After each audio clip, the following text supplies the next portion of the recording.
Elena Vasquez stood before the massive crystal doors of the Galaxy Council chamber. The doors were taller than any building she had ever seen on Earth. They were made of some kind of blue crystal that seemed to glow from within. Strange symbols moved across the surface like living things. She took a deep breath and checked her uniform one last time. The dark blue jacket with the Earth symbol on the shoulder felt heavier than usual. In her hands, she held a small metal case. Inside was Earth's formal request to join the Galaxy Council as a full member.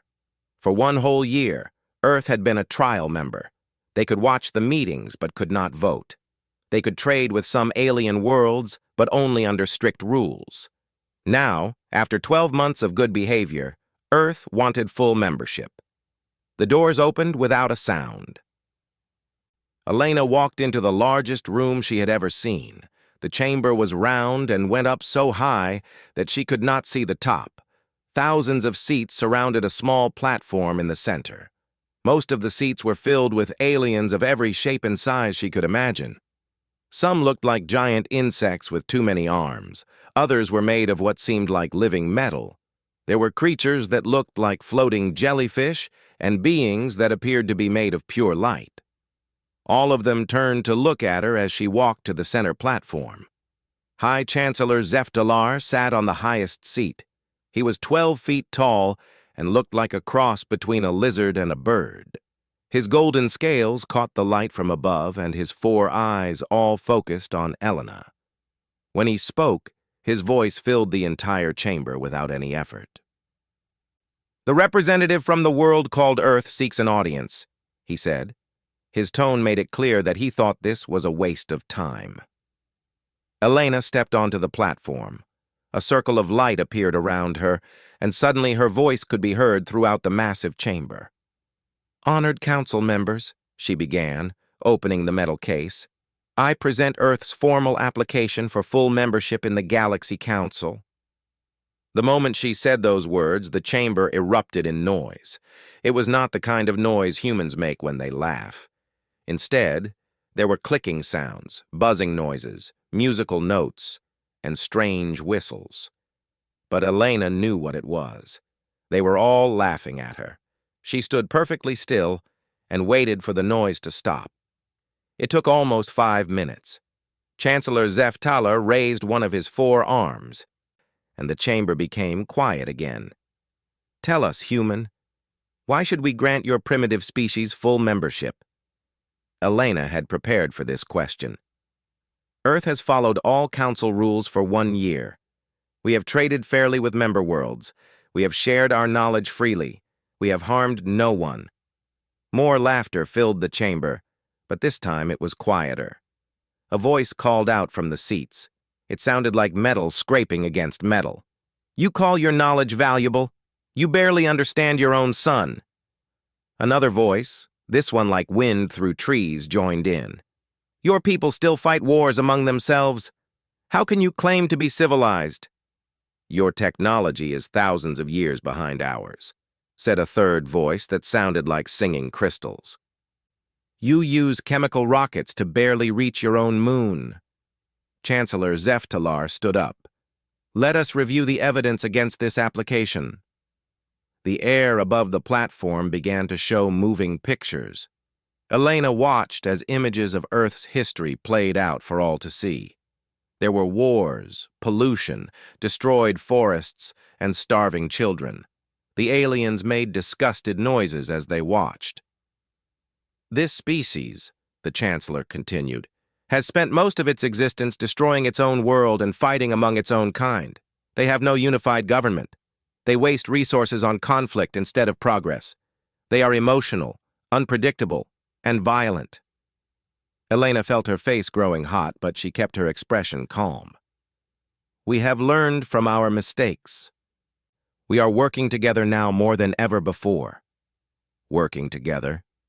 Zeftalar's laugh was like the sound of breaking glass. "You have over 200 different governments on one small planet. Half of them do not trust the other half. You call this unity?" The other council members were nodding their agreement. Elena could see that her mission was already failing. Furthermore, the Chancellor continued, your species shows dangerous tendencies. You glorify violence in your entertainment. You celebrate those who break rules. You take risks that no sensible species would ever consider. You are chaos given form. Elena opened her mouth to speak, but Zeftalar held up his hand to stop her. The Galaxy Council has maintained peace for over 12,000 years, he said. We have done this by only accepting species that show wisdom, restraint, and respect for order. Humans show none of these qualities. The vote was held immediately. Elena watched as lights appeared next to each seat in the chamber. Red lights meant no. Green lights meant yes. As the voting continued, Elena saw red light after red light. Not a single green light appeared anywhere in the massive chamber. The vote is unanimous, Chancellor Zeftalar announced. Earth's application for full membership is denied. Elena felt like she had been punched in the stomach, but worse was coming. Furthermore, the Chancellor continued, this council has determined that humanity poses a potential threat to galactic peace. Effective immediately, the Sol system will be placed under quarantine. No human ships may leave your system. No human communications may reach beyond your borders. You will remain in isolation until your species learns proper behavior. The chamber filled with approving sounds from the alien representatives. Elena stood alone in her circle of light, surrounded by thousands of beings who saw her people as nothing more than dangerous children. Two tall guards appeared beside her. They were polite but firm as they guided her toward the exit. As she reached the crystal doors, Elena stopped and turned back to face the council. Her voice carried clearly across the chamber. You have no idea what you've just done. Chancellor Zeftalar's 4 eyes glittered with amusement. We have prevented a dangerous species from spreading across the galaxy. We have done what is necessary to maintain order. Elena smiled. But there was something cold in her expression that made the nearest aliens step back slightly. You think you know humans? She said. You think you understand what we're capable of, but you've only seen us when we're trying to be good. You've only seen us when we're trying to follow your rules. She walked through the crystal doors without looking back.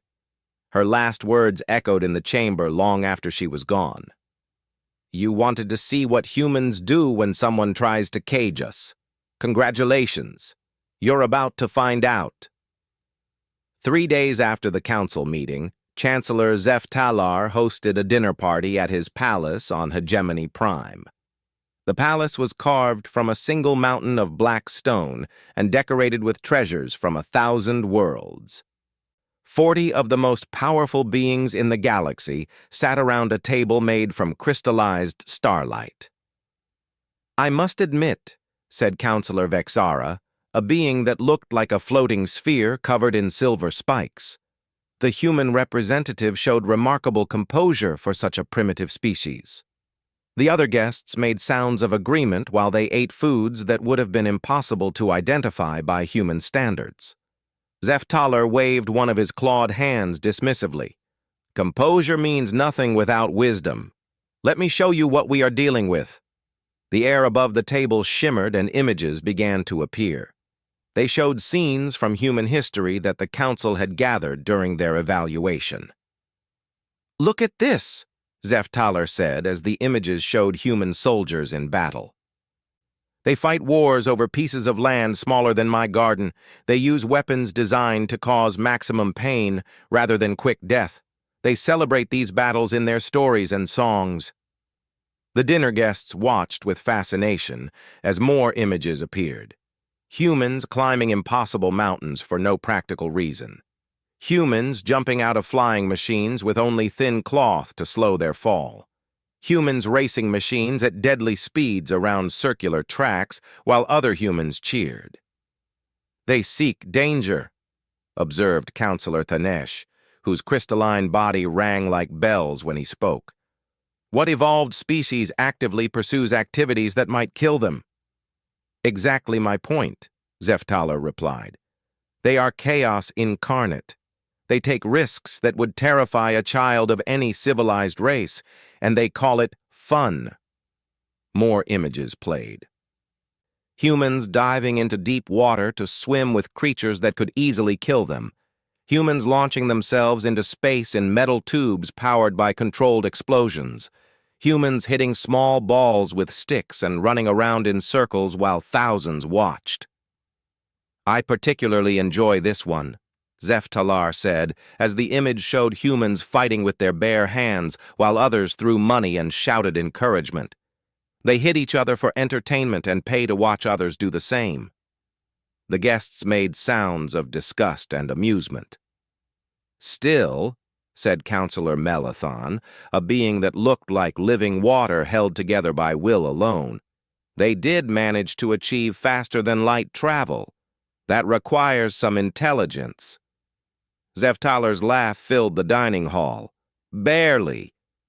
They strap themselves to chemical rockets that work by exploding fuel behind them. Most civilized species develop gravity manipulation or dimensional folding. Humans just make bigger explosions." "Did you see their space station?" added Counselor Vexara. "It looks like they built it from spare parts and held it together with hope. Any proper species would have built something elegant." The dinner party continued for hours, with each guest sharing their favorite examples of human strangeness. By the end of the evening, they had all agreed that quarantining Earth was not just necessary, but an act of mercy. Meanwhile, 47 ships of the quarantine fleet took their positions around the Sol system. They were sleek vessels with weapons that could destroy planets and shields that could stop anything humans might build. Fleet Commander Veltar, a professional soldier from the warrior species known as the Keth, reviewed his orders one final time. The mission was simple: monitor all human activity and prevent any ships from leaving the Sol system. If humans tried to break quarantine, the fleet was authorized to use whatever force was necessary to stop them. Commander Veltar had fought in 17 different wars across the galaxy. He had faced pirates, rebels, and rogue AI systems. Watching a primitive species seemed like the easiest assignment he had ever received. On Earth, Elena Vasquez stood before the emergency session of the United Nations. Representatives from every country on the planet had gathered in New York within 6 hours of her return. The usual arguments and political games had been forgotten. For the first time in human history, the entire species faced the same threat. "They have cut us off completely," Elena reported to the assembled leaders. "No communication beyond our solar system, no trade, no travel. They intend to keep us trapped here until we learn proper behavior." The Secretary General of the United Nations, Maria Santos, leaned forward in her chair. "How long do they expect this quarantine to last?" "Forever, if necessary," Elena replied. "They see us as dangerous animals that need to be kept in a cage." Angry voices filled the assembly hall. Leaders who had spent their careers arguing with each other suddenly found themselves united by a common enemy. General Harrison of the United States military spoke first. "What are our options? Do we have any way to fight this?" Elena had been expecting this question. "Their technology is far beyond ours. Their ships are faster, stronger, and better armed than anything we have. In a direct fight, we would lose badly." "So we do nothing?" demanded President Chen of the Asian Federation. "We simply accept this imprisonment?" "No," Elena said quietly. "We do what humans have always done when someone tries to cage us. We adapt." The room became silent as every leader waited for her to continue. "They think they know us," Elena said, walking to the center of the assembly hall. "They watched our wars and our conflicts. They saw our violence and our chaos, but they missed the most important thing about humanity." "Which is?" asked Prime Minister O'Brien of the European Union. Elena smiled the same cold smile she had shown the Galaxy Council. "We are at our most dangerous when someone tells us we cannot do something." Over the next 3 days, something unprecedented happened on Earth. Military leaders who had never agreed on anything began working together. Scientists from countries that had been enemies shared their research freely. Engineers from every nation started collaborating on projects that would have been impossible alone. The world's governments made a decision that surprised even Elena. Instead of revealing their plans to their people, they would work in complete secrecy. As far as the public knew, Earth was trying to negotiate with the Galaxy Council for a peaceful solution. But in hidden facilities around the world, a different kind of work had begun. Every piece of alien technology that Earth had ever acquired was brought out of storage. Every recording of alien ships and weapons was studied frame by frame. Every detail of alien culture and politics was analyzed by teams of experts. Dr. Sarah Kim, the world's leading expert on alien technology, stood in a laboratory buried deep beneath the Swiss mountains. Around her, the best minds from every nation worked day and night on a single goal. "The aliens think we are primitive because we use chemical rockets," she explained to Elena during one of her rare visits. "They think we are stupid because we fight wars. They think we are weak because we show emotion." "And they're wrong?" Elena asked. Dr. Kim picked up a piece of alien metal that her team had been studying. It was lighter than air, but stronger than diamond. According to every test they had run, it should have been impossible for humans to make. "They're not wrong about what we are," Dr. Kim said. "They're wrong about what that means. They see our chaos as a weakness, but chaos is just another word for unpredictability. And unpredictable opponents are the hardest ones to defeat." Elena left the laboratory with one final order for Dr. Kim and her team. "Make sure that when we show the galaxy what humans are really capable of, they never underestimate us again." Above Earth, the quarantine fleet maintained its positions, confident that the primitive species below could do nothing to threaten them. They had no idea that their prey had just become the hunters. 6 months had passed since the quarantine began, and Commander Veltar was starting to feel uneasy. He stood on the bridge of his flagship, looking at the reports from his 47 ships. Every day was exactly the same. No human ships trying to leave the system, no attempts to send messages beyond Earth, no hostile actions of any kind. It was too quiet. "Sir," called Lieutenant Kresh from the communication station, "we're receiving the daily status report from the patrol ships." "Any changes?" Veltar asked, though he already knew the answer. "No, sir. All human activity remains within normal parameters. No FTL signatures detected, no unusual energy readings. The humans appear to be doing nothing." Veltar's warrior instincts had kept him alive through 17 wars, and those instincts were telling him something was wrong. In his experience, trapped enemies usually did one of two things. They either kept trying to escape, or they gave up completely and fell into despair. Humans were doing neither. "Show me the planet," he ordered. The main screen displayed Earth in perfect detail. Cities glowed like tiny stars across the night side of the planet. Ships moved normally between Earth and its moon. Everything looked exactly as it had for the past 6 months. "Have you noticed anything strange about their behavior patterns?" Veltar asked his intelligence officer. Taklin, whose species was known for their ability to read the emotions of other races, tilted her head thoughtfully. "Their global communications network went dark 3 months ago. Before that, we could monitor their entertainment broadcasts, their news reports, even their personal messages. Now, there is nothing." "Nothing at all?" "They claim their satellites were damaged by a solar storm. They have been broadcasting the same emergency message for 92 days. All external communications temporarily suspended due to technical difficulties." Veltar frowned. Solar storms did not last for 3 months. "What about their space activities?" "They have been very busy on their moon," Taklin replied, calling up new images. "Construction projects on the far side, away from Earth. Our scans show mining operations. and what appeared to be agricultural domes. The images showed large structures being built on the moon's surface. They looked crude and functional, exactly what Veltar would expect from humans. But something about them bothered him. "Permission to conduct a closer inspection?" he asked, contacting Fleet Command. The response came back quickly. "Permission denied.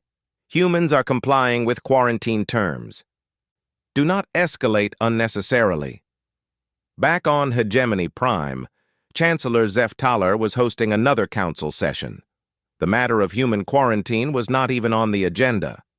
As far as the council was concerned, the problem had been solved. "The humans have been remarkably well behaved," Zeftaler told his fellow councilors during a break in their discussions about trade agreements.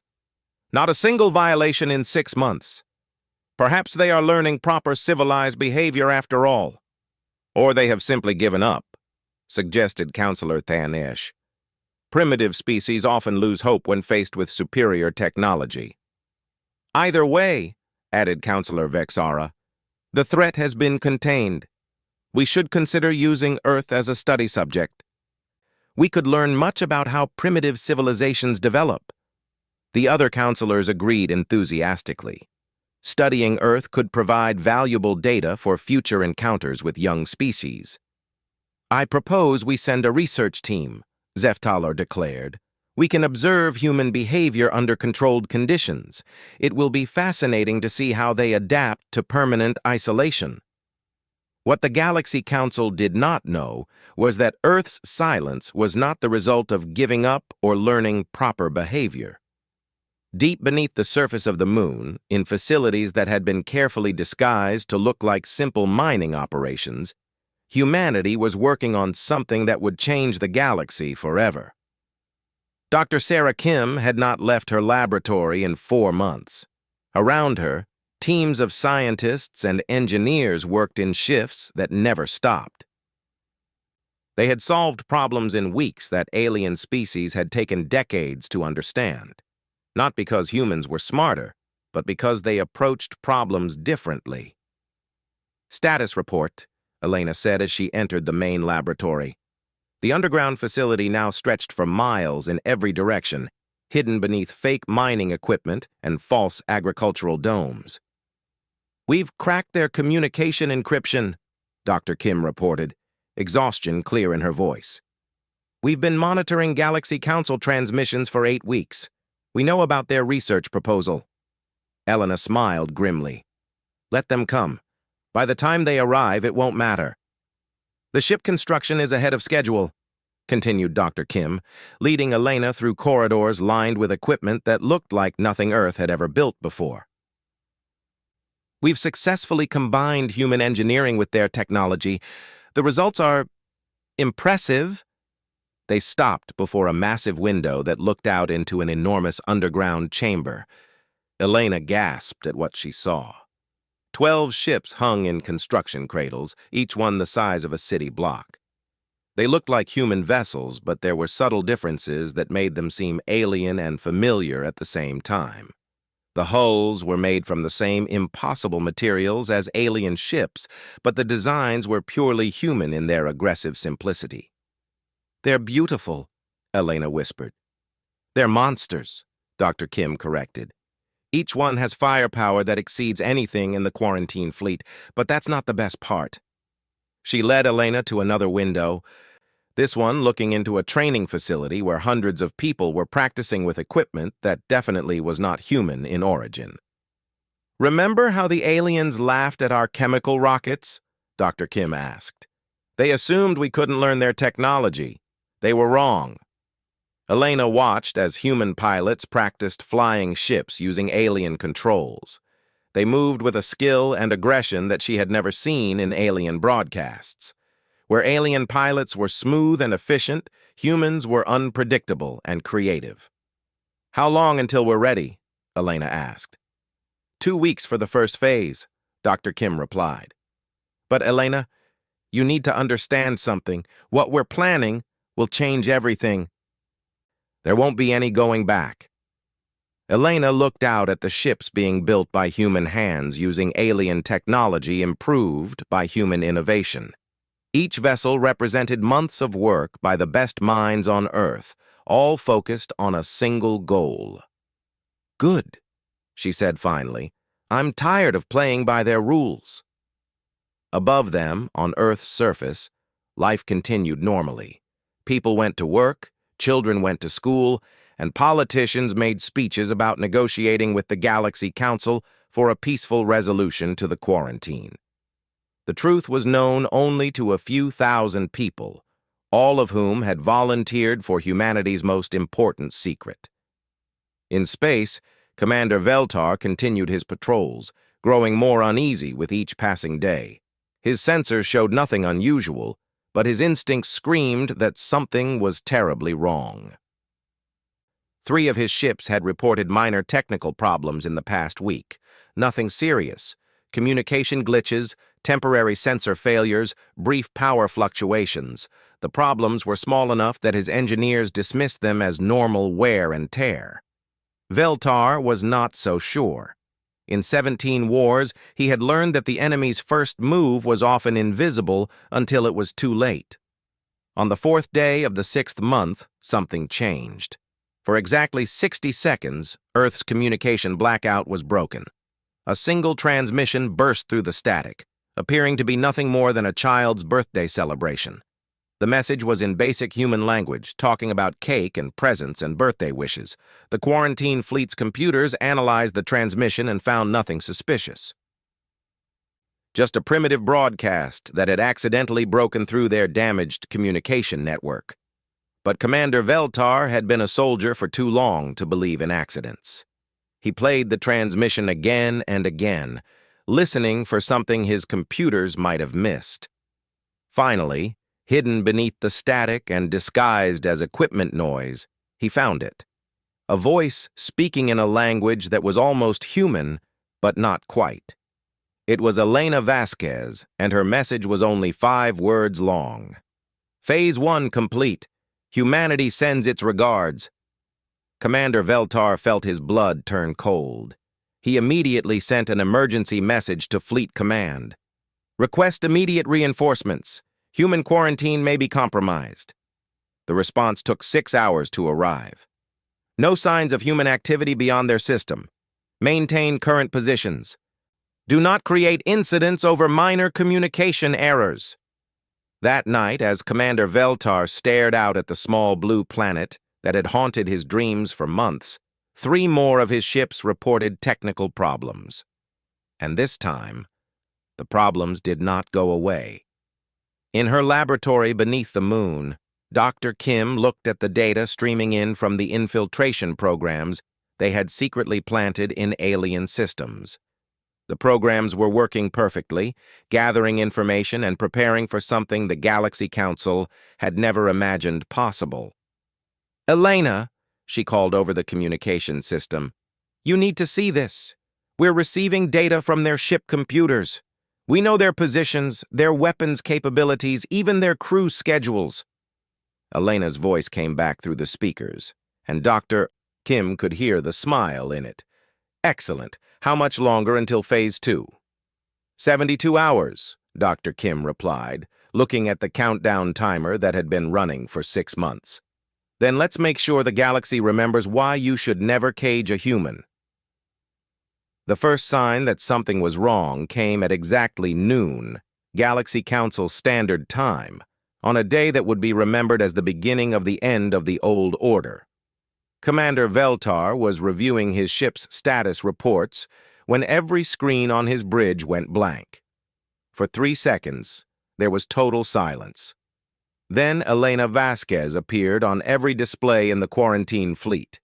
She was not speaking from Earth. The background showed the bridge of a ship that looked like no design any council species had ever seen. It was clearly built by humans, but it incorporated technology that should have been impossible for them to understand. "Hello, Commander Veltar," Elena said, looking directly at him through the screen. "I hope you've enjoyed your stay in our solar system. I'm afraid your visit is about to end." Veltar tried to give orders to his crew. but his voice made no sound.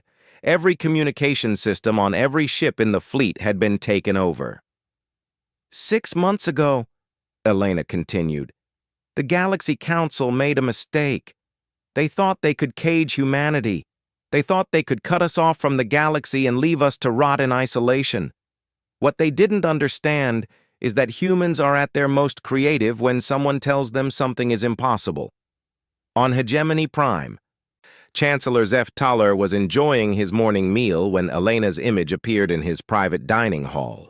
The same transmission was playing simultaneously on every council world, in every government building, and on every communication network in the galaxy. You judged us by your standards, Elena said. You saw our chaos and called it weakness. You saw our violence and called it primitive. You saw our unpredictability and called it dangerous. You were right about one thing. We are dangerous, but not in the way you thought. Across the galaxy, alien leaders were frantically trying to contact their military forces, only to discover that their communication networks were no longer under their control. Elena's voice remained calm and professional as she continued. For the past 6 months, while you congratulated yourselves on solving the human problem, we have been busy. You see, humans have a talent that your species seem to lack. When we're faced with a challenge, we don't just try to overcome it.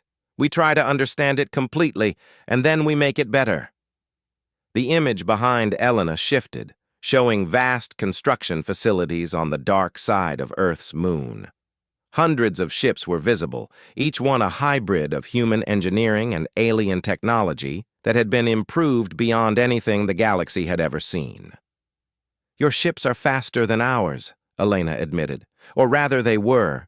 Your weapons are more powerful than ours. Or rather, they were. Your technology is more advanced than ours. Or rather, it was. On the planet Tefanari, homeworld of the Council's banking system, alarms began sounding in financial centers across 3 continents. Every computer screen showed the same message. Economic records under human review. Corruption detected. Full audit in progress. While you dismissed us as primitive, Elena continued, we were learning. Your quarantine fleet has been very helpful. Every ship, every piece of equipment, every computer system, we've been studying them all. Did you know that your crews never change their access codes? Did you know that your security systems have flaws that a human child could exploit? Chancellor Zeph Toller finally managed to activate his emergency communication system. This is impossible, he declared to his military commanders. How could primitives gain access to our networks? The answer came not from his officers, but from Elena herself, as if she could hear his words.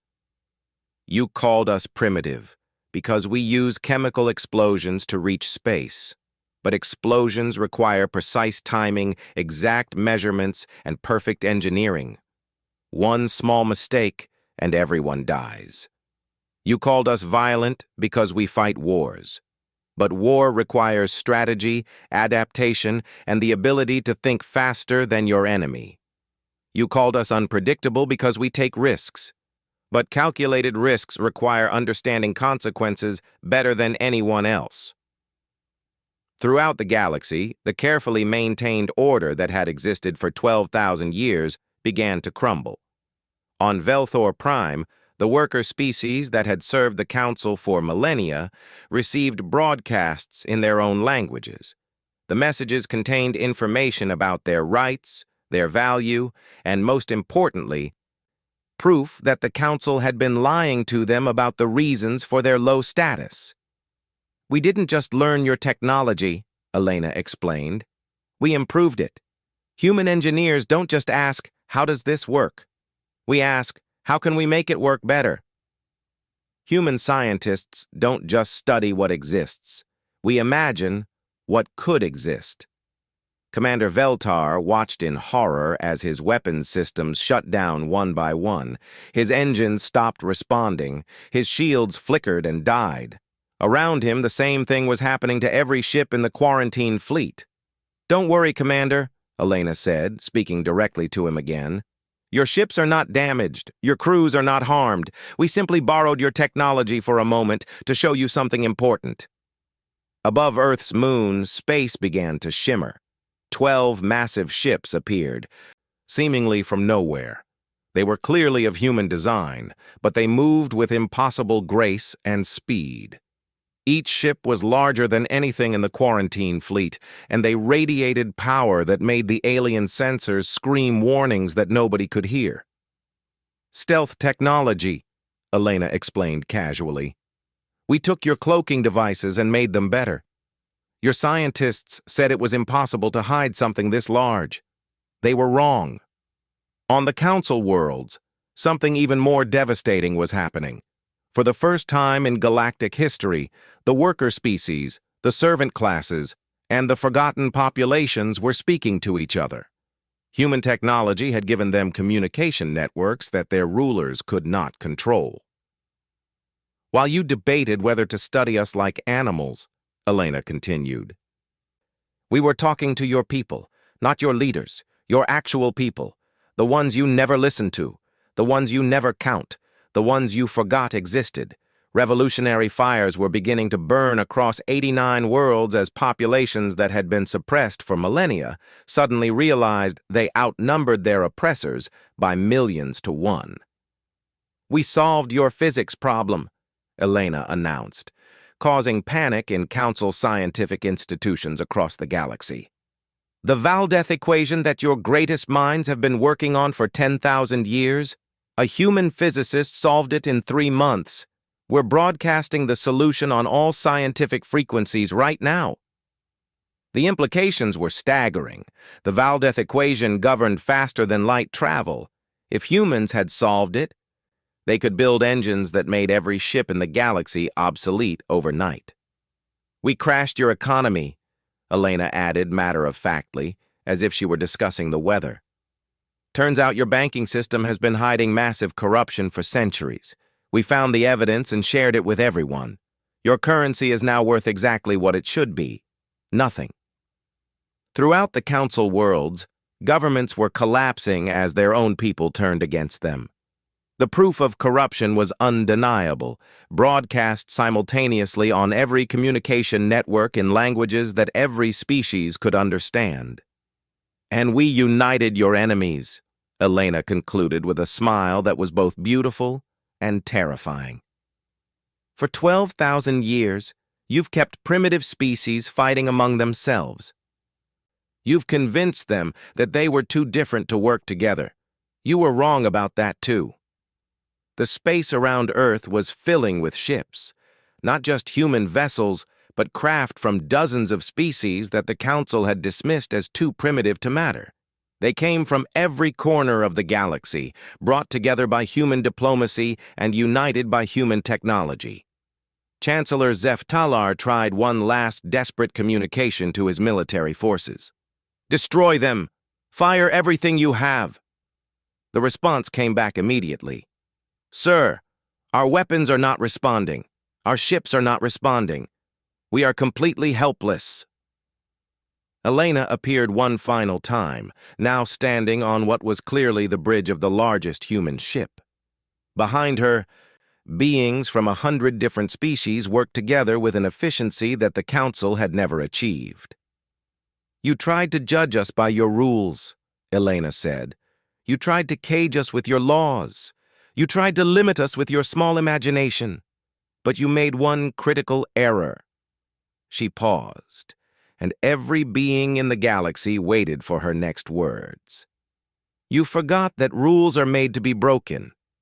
You forgot that laws can be changed. And you forgot that imagination has no limits when it's backed by human determination." The transmission ended, leaving the galaxy in stunned silence. In that silence, 12,000 years of galactic order died, and from the ashes, something new was about to be born. Commander Veltar sat in his powerless ship, staring at the human fleet that surrounded him. His sensors were working again, and what they showed him made no sense. The human ships were not just larger and more powerful than anything he had ever seen. They were impossible. According to every law of physics he knew, ships that size should not be able to move. Weapons that powerful should not be able to exist. Technology that advanced should have taken millions of years to develop. But there they were, proving once again that humans had a very different relationship with the word impossible than the rest of the galaxy. A communication came through to his ship. It was Elena's voice, calm and friendly. "Commander Veltar, you and your crews are welcome to stay as our guests, or you're free to return to your homes. Your ships are fully functional again. We never intended to harm you, you were just doing your job." Veltar found his voice at last. "How?" he asked. Elena's response was simple and honest. "We're human. Impossible is just another word for a problem we haven't solved yet." 72 hours after Elena Vasquez broadcast humanity's message across the Galaxy Council no longer existed. The crystal spire of Andromache Prime, which had housed the council chambers for 12,000 years, stood empty. Its million seats were silent. The great crystal doors that had once opened only for the most important beings in the galaxy now stood permanently open, guarded by beings from species that had never been allowed inside. Elena walked through those doors for the second time in her life, but this time she was not alone. Behind her came representatives from 237 different species. Some she recognized from the original council. Others were beings who had never been permitted to speak for themselves before. The central platform where she had once stood as a supplicant was now surrounded by a circle of simple chairs. No throne for high chancellors, no elevated seats for ancient species. Every chair was exactly the same size and height. "Is this really necessary?" asked former Chancellor Zeftalar from the corner where he sat with the other prisoners. "This whole system worked perfectly for millennia. There was order. There was peace." Elena looked at him with something that might have been pity. In the 3 days since his government had collapsed, he had aged years. His golden scales had lost their shine, and his 4 eyes no longer held the arrogance that had once defined him. "There was peace for species like yours," Elena corrected gently. "There was order that benefited the few at the expense of the many, and there was a system that called itself perfect, while it slowly rotted from within." Around the chamber, representatives were taking their seats for the first meeting of what would become known as the Galactic Republic. Unlike the old council, this gathering included beings from every level of galactic society. Not just rulers and nobles, but workers, farmers, scientists, and artists from across known space. Veltar, the former quarantine fleet commander, had requested to attend as an observer. He sat in the gallery, still trying to understand how everything had changed so quickly. "The first order of business," Elena announced, standing at a simple podium in the center of the chamber, "is to address the question that I know you're all thinking about. How did a quarantine species manage to do all of this?" She gestured to the air above the platform, and images began to appear. They showed human engineers working alongside alien technology, but not copying it, improving it. "The answer is simple," Elena continued. "You taught us everything we needed to know. Every piece of your technology that we ever encountered, we studied. Every broadcast we intercepted, we learned from. Every ship that entered our system, we analyzed. And most importantly, every rule you told us we had to follow, we questioned." The images showed human scientists solving problems that had puzzled galactic civilization for centuries. They worked not with the careful, methodical approaches favored by the old council species, but with the chaotic creativity that those species had always dismissed as primitive. "Human thinking is different," Elena explained. "When you told us something was impossible, we heard that as a challenge. When you showed us technology and said we couldn't understand it, we took that as an invitation to prove you wrong. And when you tried to cage us, you gave us exactly the motivation we needed to surpass you." A representative from the Velnari species, whose people had been servants in the old system for 8,000 years, stood to speak. How can we trust that humans won't simply become the new oppressors? How do we know this won't just be replacing one form of tyranny with another? It was a fair question, and Elena had been expecting it. Because, she said, humans understand what it's like to be dismissed and underestimated. We know what it feels like to be judged by others who think they're superior. And we've learned that the best way to prevent oppression is to make sure everyone has a voice. She gestured to the chamber around them. This isn't the human republic, it's the Galactic Republic. Earth doesn't get to make decisions for other worlds any more than the old council did. Every species gets representation based on their population, not their age or their technology level. Dr. Sarah Kim, who had led the technology development teams, stood to address the chamber. We're also sharing everything we've learned. Every breakthrough, every innovation, every piece of technology, it all becomes available to everyone. No species gets to hoard knowledge or use technological superiority to control others. This caused a stir among some of the former council species. Keeping technological advantages had been the basis of their power for millennia. But won't that lead to chaos? Asked a representative from the Thanesh Collective. If every species has access to advanced weapons, won't that just lead to more wars? Elena smiled. Maybe, but we've learned something about chaos. It's only dangerous when it's controlled by tyrants. When it's shared among equals, it becomes innovation, creativity, and progress. Over the next several hours, the framework of the new government was established. Unlike the old council, which had been a collection of the most powerful species, the Republic would include everyone. Decisions would be made by majority vote, with protections for minority rights. No single species could dominate, no matter how advanced their technology. But the most revolutionary change was in how the galaxy itself would be governed. The old system was based on the idea that some species were naturally superior to others, Elena explained to the assembled representatives. The new system is based on the idea that every species has something valuable to contribute. The quarantine fleet had become the foundation of a new kind of military, one that protected all species equally rather than enforcing the will of the powerful. Commander Veltar had volunteered to help design the new fleet structure, working alongside human strategists to create something that had never existed before, a truly galactic defense force. The humans asked me why I wanted to help them, Veltar said when invited to address the chamber. The answer is simple. In 17 wars, I fought to protect the old order, but the old order only protected some of us.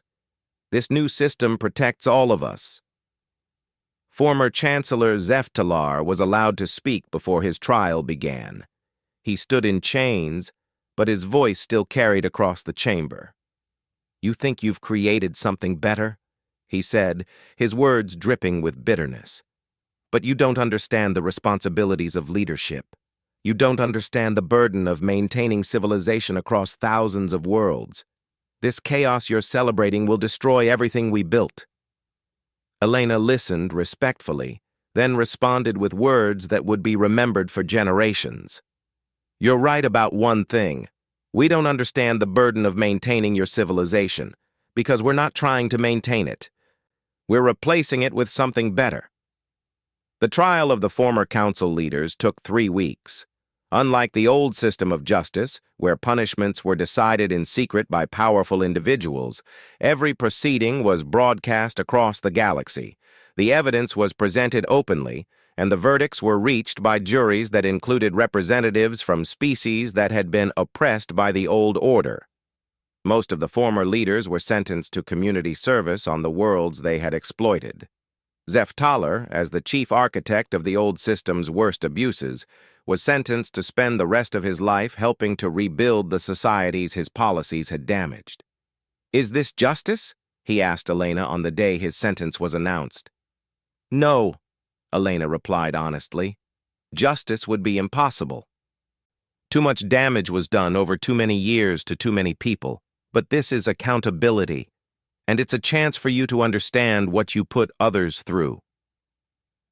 1 year later, Elena stood once again in the chamber that had once housed the Galaxy Council.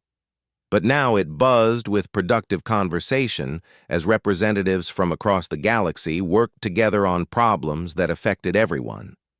The changes had been dramatic. Trade flowed freely between worlds that had never been allowed to communicate before. Scientific breakthroughs happened daily as species shared knowledge instead of hoarding it. Art and culture bloomed as billions of beings who had been silenced finally found their voices. There had been problems, of course. Some species had tried to recreate the old system on a smaller scale. A few had attempted to use their newfound freedom to attack old enemies. But the new Galactic Defense Force, led by humans who understood both innovation and restraint, had quickly restored order without resorting to oppression. Commander Veltar, now serving as the Republic's first defense coordinator, reported to Elena regularly on the state of galactic security. 17 conflicts resolved through negotiation this month, he told her during one of their meetings, 3 prevented entirely through early intervention, and 0 wars started by species trying to prove their superiority over others. Any regrets about the old system? Elena asked him. Veltar considered the question seriously. I regret that it took so long to change. I regret that I spent so many years enforcing injustice. But the old system itself? No. I've seen what the galaxy can accomplish when everyone is allowed to contribute. This is better. Dr. Sarah Kim had been elected as the Republic's first science coordinator. Her job was to oversee the sharing of knowledge and technology across all member worlds. It was a task that would have been impossible under the old system, where each species guarded their secrets jealously. We've made more scientific progress in the past year than the galaxy made in the previous century, she reported to the assembled representatives. When you have thousands of different perspectives working on the same problems, solutions come faster than anyone thought possible. Elena served as Earth's representative to the Republic, but she held no special position or authority. She was one voice among many, exactly as she had insisted from the beginning. On the anniversary of the Galaxy Council's fall, she was asked to give a speech commemorating the day. She stood at the same podium where Zeftalar had once declared humanity too primitive for membership and spoke to a chamber that now included beings from every corner of known space. A year ago, she began, this chamber was filled with the laughter of beings who thought they knew what humanity was capable of. They were wrong, but not in the way they think. She looked around at the diverse gathering, seeing species that had once been enemies working together, beings that had once been slaves now serving as leaders, and former oppressors learning to live as equals among those they had once dismissed. They thought we were too chaotic to be civilized. They thought we were too violent to be trusted. They thought we were too primitive to understand their advanced ways, but the truth is simpler than that. Elena paused, remembering the long journey from Earth's humiliation to this moment of triumph. They thought we were limited by their rules. They thought we would be satisfied with their version of order. They thought we would accept their idea of what was possible. Around the chamber, representatives from hundreds of worlds listened intently. But humans have never been very good at accepting limitations. We're not very good at following rules we didn't help make. And we're terrible at believing something is impossible just because someone else says it is. Elena smiled, the same expression she had worn when promising the old council that they had no idea what they had done. A year ago, you thought you were watching the end of humanity's galactic ambitions. What you were actually watching was the beginning of humanity's galactic family. The applause that followed lasted for 10 minutes and came from beings whose worlds had never known such hope. Later that evening, Elena stood in her quarters aboard the space station that now served as the Republic's capital. Through the window, she could see ships from hundreds of different worlds coming and going freely. Children from dozens of species played together in the station's parks. Scientists, artists, engineers, and philosophers from across the galaxy worked side by side on projects that would benefit everyone. A message came through on her personal communicator. It was from Zeftalar, now working in a refugee camp on one of the worlds his old policies had devastated. "I'm beginning to understand," the message said simply. It was never about rules or order or civilization. It was about who gets to decide what those things mean. Elena sent back a brief reply. Exactly. And the answer is, everyone gets to decide. Together. She looked out at the stars, knowing that somewhere among them were worlds full of beings who had never been allowed to dream of something better. They were dreaming now, and those dreams were becoming reality faster than anyone had thought possible. Humanity had not conquered the galaxy. They had liberated it, and in doing so, they had proven that the most dangerous thing in the universe was not a species with superior technology or ancient wisdom. The most dangerous thing in the universe was a species that refused to accept that anything was impossible.